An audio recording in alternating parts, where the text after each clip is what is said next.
which takes 3 to 6 months lead time. In some cases, the difficulty is probably 15 days to 3 months. And this again will vary from business to business. If you are in airlines, probably the scares can be just 3 days.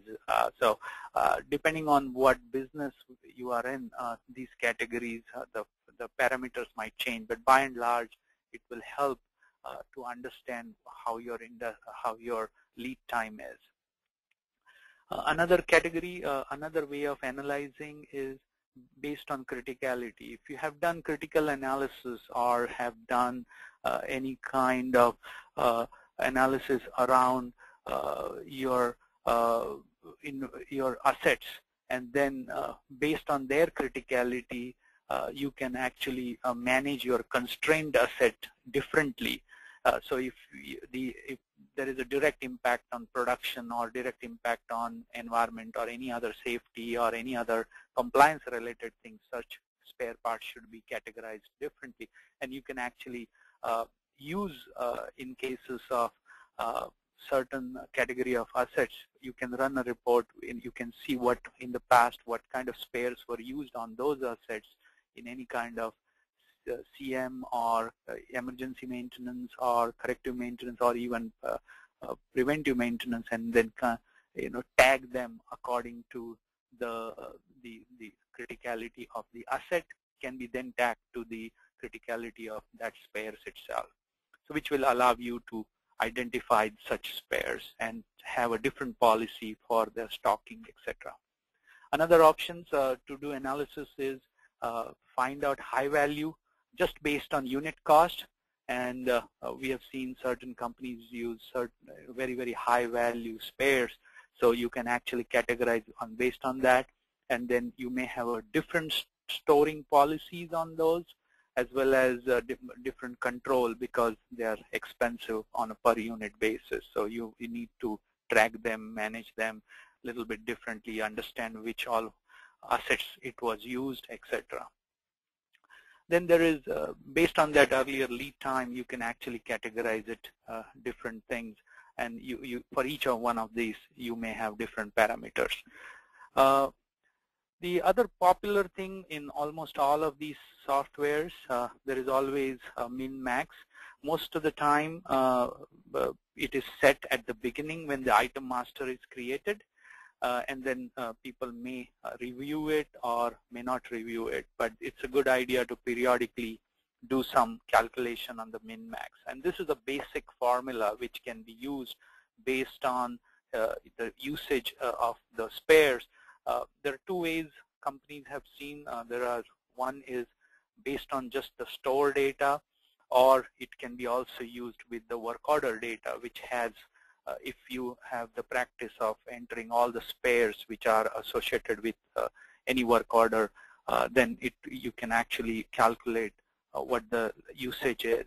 And based on that, one can determine the minimum and max. And then there are other policies or other analysis put together can help determine this particular levels. So most of the times it's an art and science. There is a judgment here, but the data analysis can actually assist you in determining some of these usual calculations. Then there are other factors that might be worthwhile to consider. What's the cost of storage? Whether it's Maximo, SAP, sometimes some cost factors are documented, but some are not documented. So you may have to find some other ways to get that data. Some ERP systems will also have these type of costs. And then there is a cost associated to ordering the spare parts or actually procuring the spare parts. So one of these things can also play a role in terms of determining what the stocking level should be for each of these spare parts. So when you all put together all these analysis, then it gets a little bit more complex in trying to assimilate all this information to make a decision. So before I go, I have a fourth polling question. So which reporting tool do you currently use?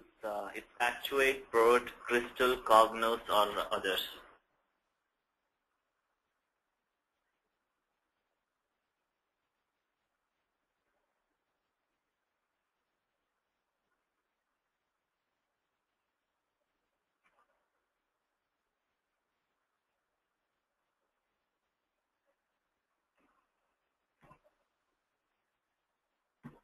So Sunil, we have the results.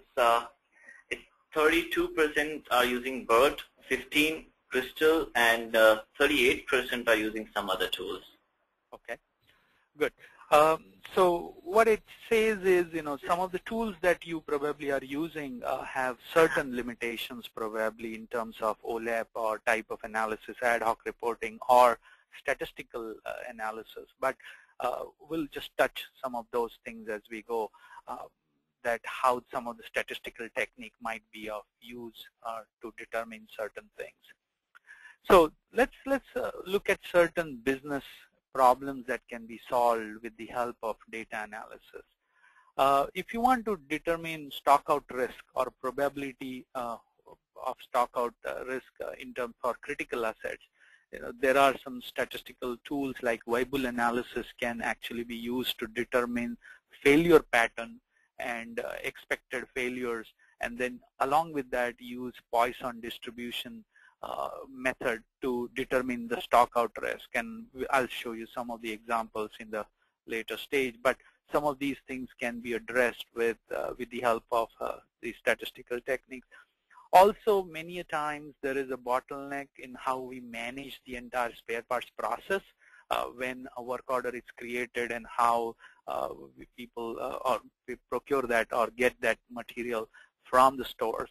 So all these processes can be analyzed using Six Sigma and see whether there are any marked variations and whether some of those things can be minimized, so you can predict the time required to actually get the particular spare. It could be related to procurement, or it could be just getting from a store itself. It could be from the facility within your, storeroom within your facility, or it could be across the plant, etc. So some companies have centralized stores, so they service a few geographic areas. So those things can be monitored. Understand procurement efficiency. This is also very important in terms of PR to receipt process steps, and understand whether procurement is not a bottleneck. And this is outside, like purchase and supply chain part of it. Optimizing some of these activities in some companies are outsourced to third party. So in that case, you can use these KPIs to actually monitor your partner's performance itself. If you have consignment or that type of arrangement with the supplier, maybe then this may not be an issue. But in cases where you have to procure and just-in-time situation, then it would be good to monitor this. Generally, optimizing stock holding, as discussed earlier, we can do the FSN and ABC analysis. Fast, slow moving along with the ABC analysis can actually help you determine your stocking. It will help you optimize your stock holding. We have also seen some companies have rush shipping charges, and you need to monitor them. In that case, actually the root cause of the rush shipping could be, in case of emergency work orders, it's legitimate, but it's more important to monitor for non-emergency work orders.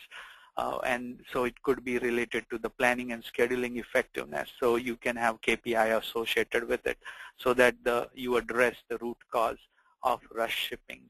Sometimes that can be a good cost, which can be contained. Some spares have erratic demand, so there are some statistical technique like Croston or ARIMA method to actually determine the demand for such spares. Some other examples, you want to identify which are slow-moving, non-moving, as discussed earlier. So you can have certain parameters. Any stock which is not moved in last 36 months, maybe you can tag them as non-moving, and in case it's 12 to 36, you can say slow-moving, etc. So The frequency of usage can be monitored, and then you can accordingly tag the asset or determine the movement of that asset itself. Also, there is you can determine spare parts cost for budgeting purposes. For annual budget, we all have to kind of arrive at that figure at the beginning of the year. So some forecasting techniques can help. Most of the time, people will use past record, but you can also look at based on your reliability goals, based on your other goals, how it impacts the spare parts availability itself, and then determine your level of spares or level of budget based on those factors as well. As discussed earlier on Python distribution, you can actually determine the, based on your reliability goals, you can determine the stock level, and we'll show you some examples around that. Then there are some other things that can really help you understand demand patterns, etc. Most companies would like to have some sort of scorecard. This is a classic balanced scorecard philosophy, but accordingly, you may have different ways of looking at it. But this is a balanced scorecard approach as one of the examples. There could be other examples, but here it is really focused on internal customers, the financial responsibility, the processes, and really building capabilities. So this is one example, and you can have your own strategy based on your own goals, etc. This is another way of presentation of goals. You might have, again, this is focused on a balanced scorecard type of, but another view itself. So you have a big goal and then all related goals around that. So it's kind of a tree structure. So at the bottom level, each one of them, all the stakeholders will have their own set of KPIs to deal with. Another example, how you can actually structure, if you don't go the balanced scorecard route, you can actually create your own. Let's look at another, look at some strategic goals and how some KPIs can be determined for those goals. If you want to procurement process, and again, we are not going to focus too much on procurement, but it's quite related. If that is the goal, then you may like to look at PR to PO process. Then how, if you're going outside to procure the items, if there is a tendering process or any other process, you can actually, RFP process can be monitored. If you are also dealing with effective clearance of stocks, whether it's fast-moving, critical, etc., all of these can be actually monitored based on the compliance, and you can set some target for these KPIs. And some of these goals will change based on how you perform, and usually a good idea is measure what your current level is and then maybe incrementally set the goals. So there's no point in changing from 50% to 80% or 100%. That will be a lot difficult, but maybe from 50 you can go to 60, etc. So like this, you can have a progression in setting the goals. So let's look at some actual examples.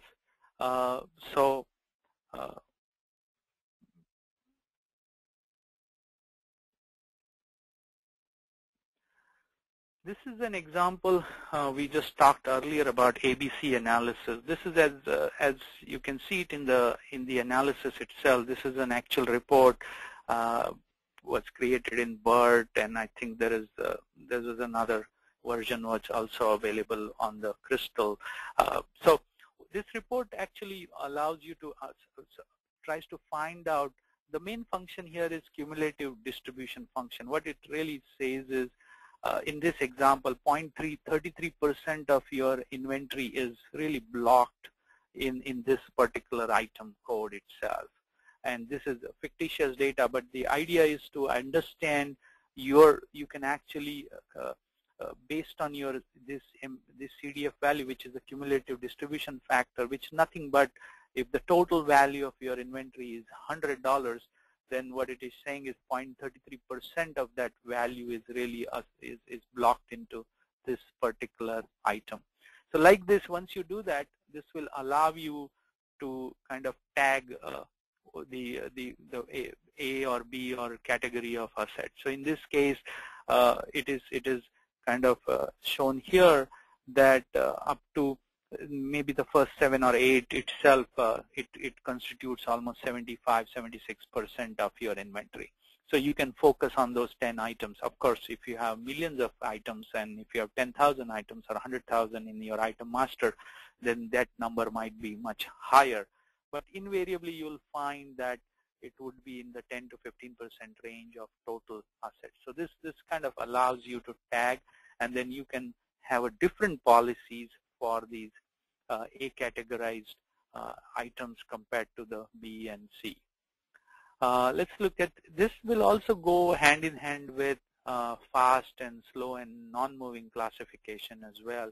And this is again determined based on average time that is the inventory stored. Then it is actually looked at various how much time that particular item was stored in the storeroom, and then based on that, based on the categories, it is determined whether it's a non-moving or slow-moving, etc. And it kind of helps you understand how your inventory can be categorized. Similarly, another report which can go into this might be helpful from a purchase standpoint, how to determine economic order quantity based on, and there are set calculations. The formulas are available, but you can actually determine based on that ABC category or however you define them, you can actually determine the criteria here. This is an example which will show you what the economic order quantity is in a year, how many times you should order, and what that amount of order should be. So it will take into account various costs related to ordering, etc. Similarly, you might have erratic demand of certain items. Some of these analysis has to go hand in hand with other analysis like criticality, etc., and then and the value of the items, etc., the obsolescence policy, etc., and based on that, one has to determine how to use these techniques. But here it is Croston method. It's been around for a long time. It just uses means, and one can estimate what would be a demand for that particular item. So before actually there is analysis by which you can determine whether this item has an erratic demand or not, and based on that one can fit a particular curve. Let's look at another one. Based on usage alone, and if it's a kind of a uniform usage, then there are some other techniques by which, in this case, it's using ARMA model, but there are also other ARIMA, and there are other models which can be helpful to determine the forecast, the demand for the next 6 months, 12 months, whatever your parameter might be. Another example. We have a relevant question here, so okay. I'm sorry to stop you. Is SMD a popular item classification? SMD. It is, but it has to work with your other analysis, the criticality analysis. If your reliability goals are very high, and even though it's slow moving, but you might store it with it. So it has to look into. One has to make. That's why it is art and science, because one has to look at the big picture and determine what the level of stock should be. But it is quite popular for non-critical items. And going back to this, how do you determine the criticality and how do you actually arrive? This is one simple example here. It's a distribution is used. It's to determine the stockout risk. Either on y-axis, it is really to what level of risk you want to take. And as you see, a horizontal line will tell you based on I want 0% risk, then you really want, probably in this example, about 30-32 is what will give you 0% risk. Again, based on statistical analysis. So based on what level of risk you want to take, you can actually determine the level of stock out. Now, this has to go with your other analysis as well, and this is determined based on past usage. Also, some of the analysis can be done based on the number of work orders that are in the system, especially for PMs, and past record can be seen for all the EM and emergency work orders as well as corrective work orders to determine what spares were used on the critical assets, and then one can use this tool in combination. So, there are different techniques need to be applied together, and that will help. Sometimes, simple analysis, if you don't want to do too much statistical analysis, then there are other techniques that can be used. One can look at your top 10 assets where you have used maximum spare parts. It will allow you to kind of focus on what is the issue with. This kind of goes with a little bit with the actual asset utilization as well as the way the operators are using that asset. Is there any issue with the spare parts procurement, quality of the spare parts? So there are many different things can be analyzed when you start finding exceptions. So one of the things we have seen is most of the executives would like to find exceptions, and it could be based on the count of usage, or it could be based on the cost alone. The number of shortages is another item that another measure that can be used to monitor, and especially for critical assets, and then determine you might have a different policies based on that, based on your past experience, the lead time. So there could be procurement might work to reduce the lead time, and then maybe accordingly you will have to adjust the level of the spare parts itself. Then there are some simple analysis related to usage. You can just get a list of all the this you might do it mainly for critical assets, all the spares that were used, and then determine the policies for each one of those things. Also, there could be suggested reorder point. Sometimes in Maximo or SAP or in some other tools, there will be reorder point, but some of these reorder point can also be calculated or need to be calculated or reviewed. So some of the things can help you determine what that reorder point should be, and then you can request the material accordingly.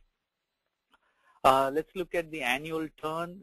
This will also give you the usage of your inventory. This will also determine how effectively you are managing your inventory dollars or spare parts dollars. So if you are able to do a lot more turns, that's best use of your working capital, and this will help. This type of analysis will help understand whether you are able to get more turns. The more turns you get, and the formula is very simple. It's the total usage for the whole year and the average number of items that you carry. And the more it is that ratio, that means you are doing a good job of. So again, this has to look at it from your reliability goals as well. Then again, there are other simple reports like inventory value.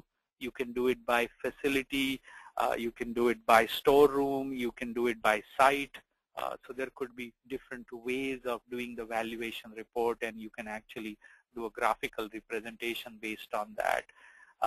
And then along with this, you can actually do the ABC analysis, so you will be able to find if there are any patterns, etc. Let's look at some other, if this is just a basic transaction report, but there's another report which again goes with the other discussions, which is identifying all the slow moving, and then maybe you will monitor them for a few days and then decide how you want to handle those particular items. And then you can actually look at all the items, or it could be stock in a particular, sometimes one storeroom in a larger company. If there are multiple storerooms, one particular storeroom will have that stock and it is non-moving, but it may be moving in another store, so you may like to transfer internal transfers, or so stocking might be at a wrong place. So some of those policies. But at the larger level, you would like to see the items itself.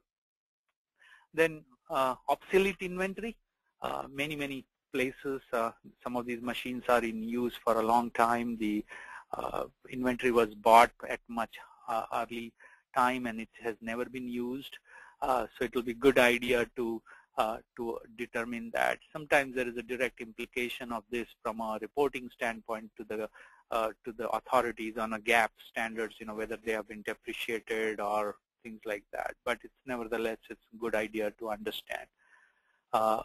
And then overall, everybody would like to see the kind of a dashboard which gives you a bigger picture. And some of the calculations behind these type of dashboard, there could be different calculations that go with it. But as from a company standpoint, a presentation like this, where you might monitor 8 or 10 or based on certain criteria, you can actually see how well you are doing. And wherever you need control, then you can actually make sure that everybody is focused on solving those problems. So this is more from an analysis and control standpoint. But if I'm running a store, I need to know how I'm going to manage my storeroom itself. So let's look at some of the data analysis that can help to manage the store alone, storeroom. So this is how my store is actually, so this is showing number of items by facility, but it can be really for a particular storeroom also. You look at what the different valuations are, etc. Then you can actually, based on that, you can look at what is really stored in the storeroom, and this valuation will allow you to kind of get a sense of how much store material you have. Another example, for a particular storeroom also, you can run an obsolete item, so you can separate them inside the storeroom, and so that way it becomes a lot easier. So storeroom inside arrangement can also be managed with the help of some of these type of reports. Then if you are procuring any service, material, anything, any type of receipts, you would like to see how you have performed. Some of these things are available in most of the CMMS software or inventory management software, but some things might be useful based on your practices. This is again inventory versus inventory issues versus receipt. This kind of tells you the trend. Are you accumulating more, or it's kind of, ideally you would like to, if the goal is to reduce, then obviously you want this ratio to be kind of well within control. The moment you see that you're kind of getting more receipts than issues, then that leads that you are accumulating more material in your storeroom. So let's look at another report here. This will go with your the previous analysis that was graphical, but this is really a more detailed report associated with that. From a store itself, if one wants to see the store activity, you can find net issues by month. So this will also kind of see seasonalities. You can also see across the facilities if you do it, or across the plant or sites you do it. It kind of tells you how active the storerooms are. So this will help in monitoring all the activities related to issues across the company or across different storerooms. This is just to help understand the work volume. This is again most operational report, but it is showing all the issues by work order. So this typically you will do it for all the critical inventory. So you might more high or more expensive in your inventory, you might do this, or for critical assets. So this will allow you to look at all the things that were provided. Also, in many companies, there are spares which are kind of repairable spares. Some companies have policies that they will run to fail. Some companies might repair it, so you may tag your items accordingly, but you can actually monitor how you all are doing your repairable, how you're managing your repairable spares alone. Repairable, and you can actually create a list and kind of keep track of it. There are other things related to the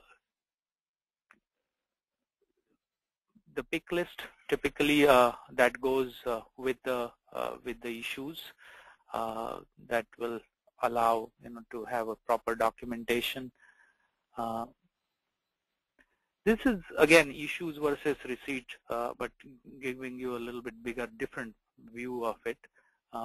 It will allow you to look at the issues and the receipts and whether you are falling short.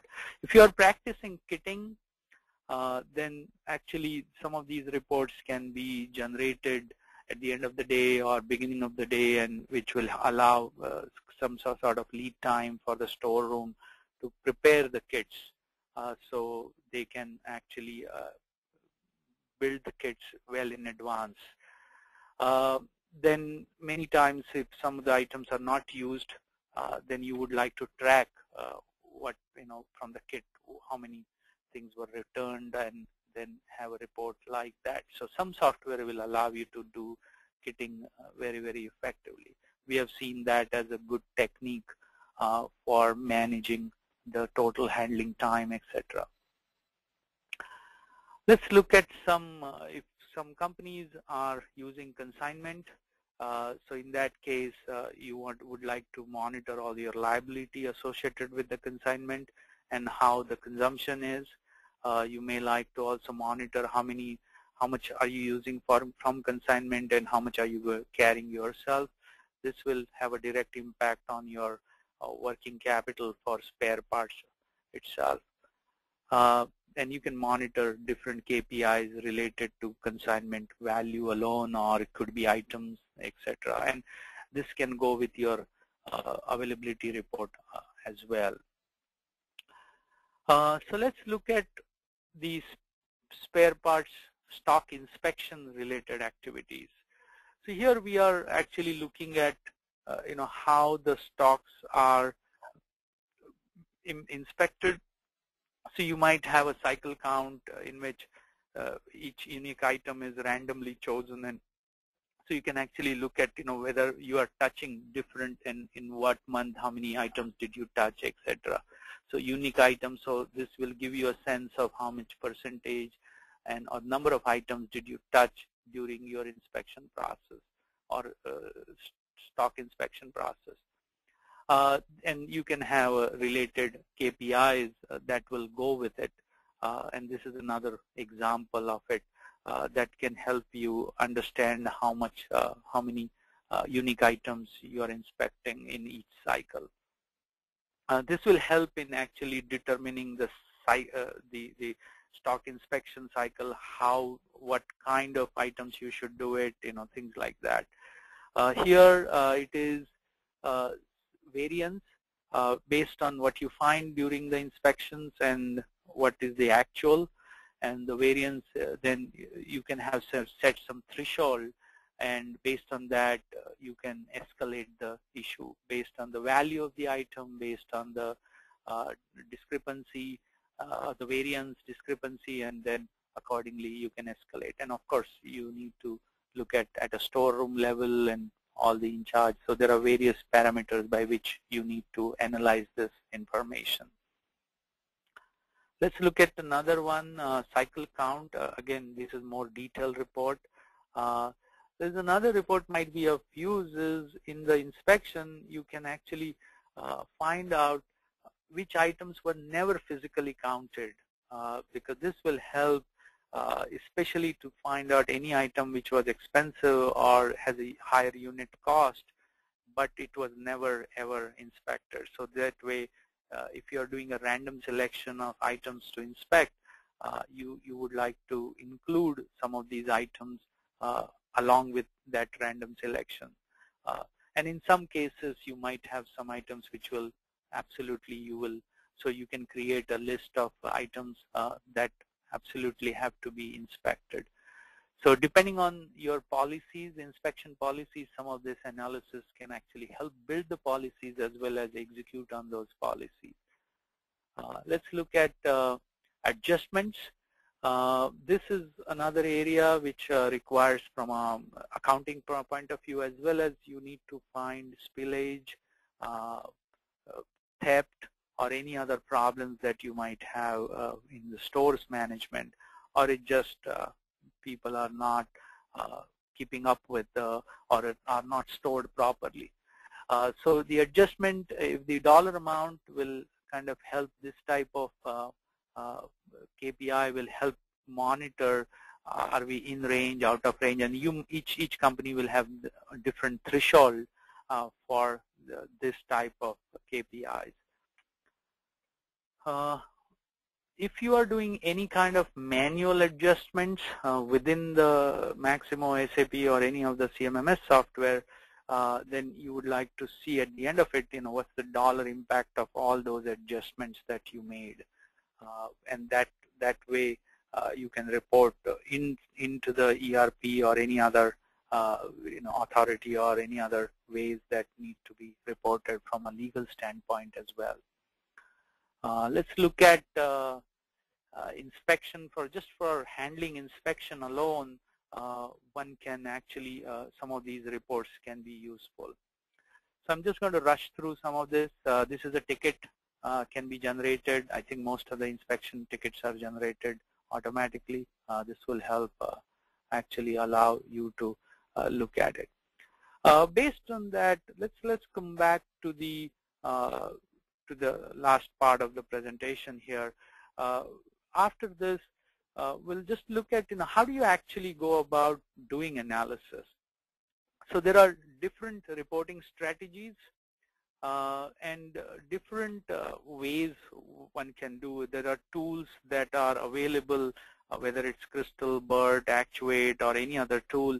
Will give you few things as discussed, but there need to be a kind of a strategy where one need to figure out whether we are using information to make the decisions, or it's just based on pure judgment, or whatever is in the system, that's all we follow, we don't review it, etc. But based on how your consumption pattern is, one can actually look at the technology, or the data models, or the sophistication of information, how that needs to be presented, and how actually end users are using that information. So what we have seen is it's a mixed.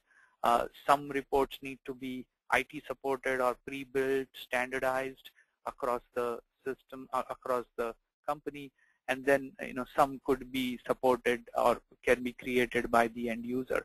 But generally, if the more simplified information, some of these data models, whether it's SAP, Maximo, or other, are very complex for average end users. So one needs to simplify the data model, complexity of the data model, and based on the user's maturity, one needs to design your reporting system. But generally, we have seen it's good practice to standardize and then ensure that the users are trained on this, and as much as possible, one should automate it. But while doing that, one should also look at what reports need to be retired, or you need to look at certain things that are not useful. So going forward, when you go to a new release or a new tool, this type of evaluation will be very helpful. I have another the polling question.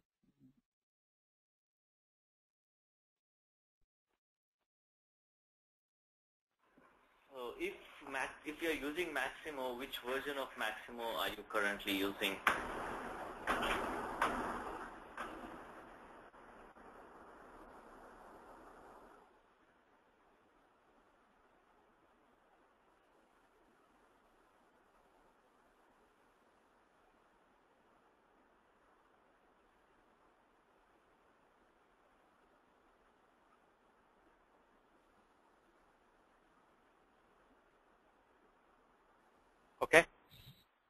So it's 61% are actually on maximum 7, 28% on maximum 6, 11% on maximum 5, and no one is on maximum 4. Okay, let's move on. I think to build your own KPI framework, I think there are simple rules one can follow. Set and communicate clear targets. So if you have targets for your storeroom or for your inventory controller, then one should measure the gaps, improve, remove all the extraneous information, and figure out how you can actually realistically achieve those goals and build the KPIs around it. Usually about 5 to 6 good KPIs can be of great help, and people can focus on that. Once you achieve those goals, maybe you can retire and move to new set of KPIs. General roadmap for from wherever you are to reach to a different level of sophistication in data analysis. Understand where the business problems are and what your opportunities are, whether you're strategizing or whether you're building your inventory management strategy or understanding the problems. You try to put everything in perspective and then understand, prioritize them, look at the areas, take one or two areas and focus on solving those problems and evolve over time. And we have seen that strategy work in most companies. And based on your sophistication in data collection, the quality of the data, etc., some of these things will become a lot easier, and your preparedness as far as your IT technology or whatever tools that you decide to use, it will help in that regard. Once you do that, then set the KPIs, set all the related information which will allow the end users to manage their functions. Then do audit as discussed and make sure that type of analysis can be actually done.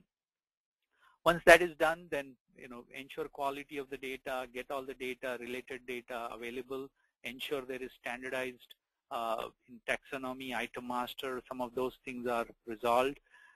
And then build these reports. Sometimes some of these reports can also help identify anomalies in your item master and things like that. It can work both ways. The data can allow you to identify bad data within the system, as well as good data will give you good information. So it kind of you just have to keep working at it. And overall build a culture of making data-driven decisions, and it will help in communicating, and you have to train your end users to use this report, so that kind of builds the culture. And then once you do that for one or two areas, then maybe take up on other areas. So once we do it all, hopefully you can really move from reactive spares management, generally trying to solve problem, firefighting. You want to be more proactive, like in maintenance. Everybody wants to be more proactive in maintenance management, and spare parts is not any different. Once you reach a little bit of sophistication, one can use better techniques, statistical techniques to predict spares, and then manage it like that, forecast it, requirements, etc. And then eventually all this analysis together can help optimize your spares. So this is a journey, and it just takes a disciplined approach and in achieving overall optimization. So I think we are at the last 2 minutes. Rahul, any questions? A lot of them, lot of questions. We will try to answer as much as possible, and if we are not able to answer right now, we will send you an email with the answers. So in regards to job planning work, do you believe he should always provide an expected start date for all non-emergency new incoming work? In many good companies, there is a target start date and there is a target end date for a particular work order for non-emergency. In many companies, it is set as part of when a work order is created or when it is approved, part of the process is to build that. So it is always a great idea, because then planner has sufficient lead time to plan for the spares. So it's always a great idea. The next question is by Tony.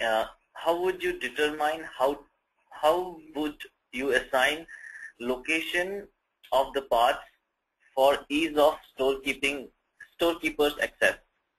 That is one area that can be determined with the help of that fast FSN analysis, which can be done on that store or on that particular item, and then look at it from a proximity, which asset it was used, and and then kind of do another analysis, what similar assets are in which location, and based on that, so there are 2 or 3 different set of analysis need to be done. First, you will have to find the clusters of those assets, which location has more of those assets which require that type of spares, and you can do that by looking at the historic usage of those spares. So it's a combination of things. So there is not one single report that you just come up with, but I think if sufficient time is put on this particular issue, then you can actually analyze 2 or 3 things together and then arrive at a kind of a strategy, which item should be stored in which storeroom. Yeah, thanks. The next question is, what is the best way to catalog and prepare items description? This will be used in item search and procurement.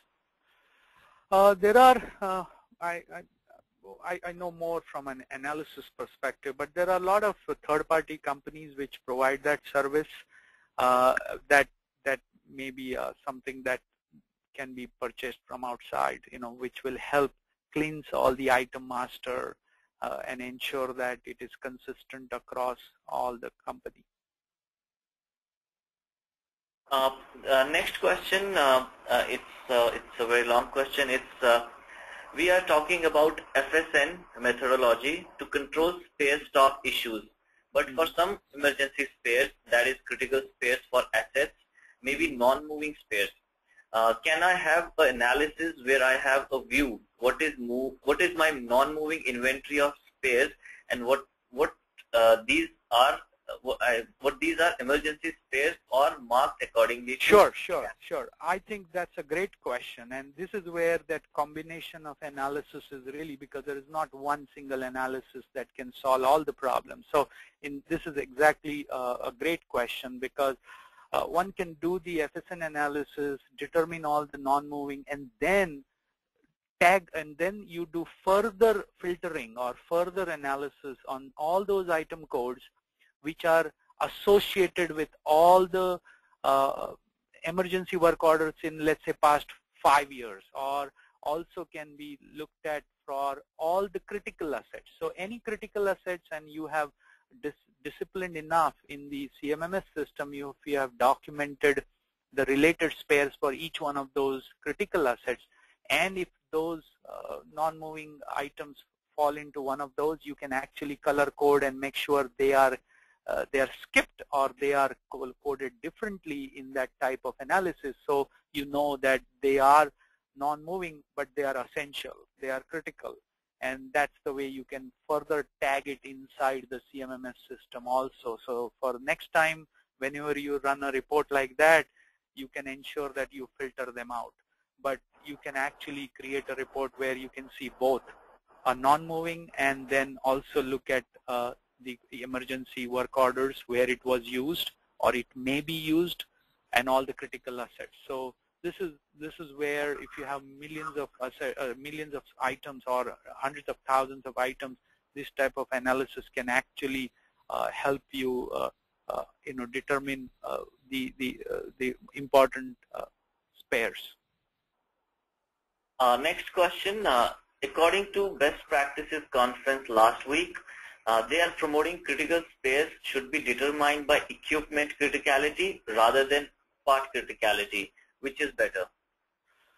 I think it will be equipment criticality, because ultimately all this is used for managing the critical equipment. And if the impact of downtime or extended downtime because of unavailability of spares, if that is large, then none of these questions, none of these things matter really, because the spare part cost could be so little compared to the impact of the extended downtime because of unavailability of spares. So one has to determine what the cost of downtime is, and the unavailability because of the spare parts, if one can determine, then that's where the decision can be made. So I think the answer is always to do with your larger business goals, and how to determine the the cost really associated with unavailability of a spare part. And once you determine that, all other things will become a lot easier to decide on. We'll take the last question. We're already 6 minutes over the time. How should repairable spares be charged to work orders? It all depends on the policies. If the company has a disciplined enough where a repaired and a repaired, let's say whether it's a rotating asset or a spare itself, if it is put back into the inventory, one can look at a replacement value. If it was bought fresh, bought new, and how much it would cost. And sometimes there will be a discounted factor. Some people may take 50% or maybe 70% of the cost as the replenishment value. But this is all internal cost basically, because there is no actual transaction, but these are notional cost. But it will help determine whether you should really focus on repairing them or not. But if you track them and over a period of time show that, okay, by repairing you saved X number of dollars, and it took this much money to repair, and do that cost benefit analysis. So that's where it will help to make a decision on run to fail and this or repair in particular spares. But the basic underline is you've got to start with something. You may put 50% or 60% of the actual price, and maybe that's one of the ways to do it. Hey, thank you, Sunil, for your answers. We have a lot more questions, and we will probably answer them through emails. And we are also having our next webinar on asset performance management on 21st of June. And please keep sending us your feedback. If you have any questions, any queries, we'll be happy to serve you. So thanks a lot, Sunil, for your time. This was an amazing session, and I'm sure, looking at the attendance, everybody found it pretty interesting. So thank you, everyone. Thanks a lot, and we will see you on. Yeah. Thank you all. Thank you. Yeah, bye-bye. Bye.